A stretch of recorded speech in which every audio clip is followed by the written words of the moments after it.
Hi again, everyone. For our next installment, we are going to review throw-ins. So again, a restart similar to the goal kick and the kickoff, but now we have a throw-in.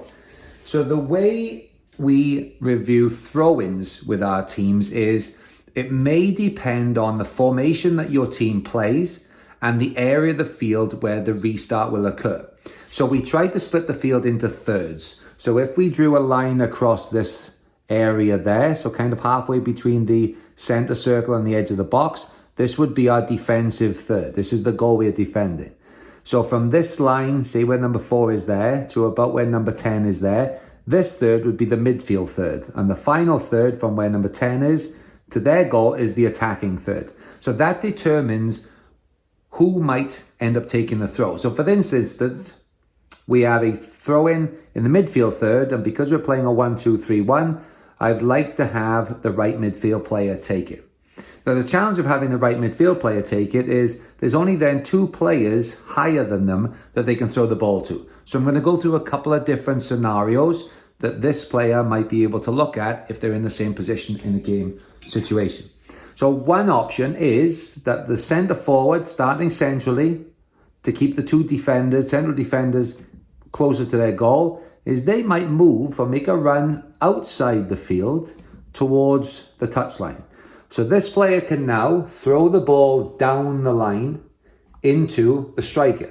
The challenge we have now is who is in the box to be able to receive a cross. So now we're relying on the central midfield player to get in and the opposite left midfield player to get in should we try and cross the ball.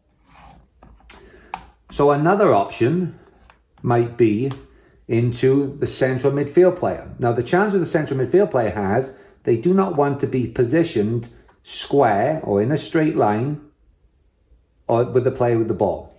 The reason for that is if I misthrow the ball, this player can intercept it, and both of these players and the whole midfield unit are out of the game. So it's key that the central midfield player makes a diagonal angle to receive the ball. So now they can throw the ball in there. So yes, we're finding an open player, but the challenge is that this player now is facing this player, so they can't play forward.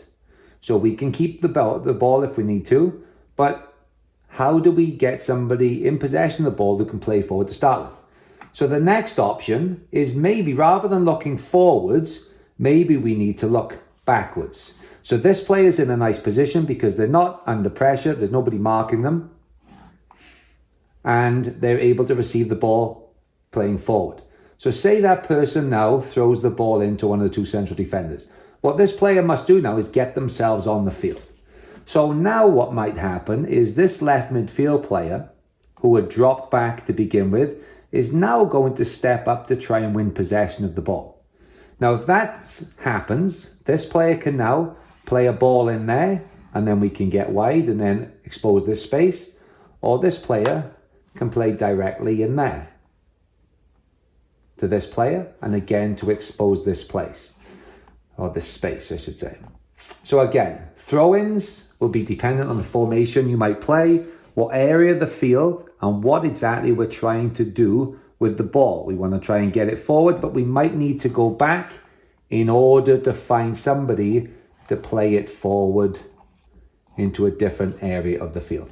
Hopefully that helps, and we'll see you at the next video.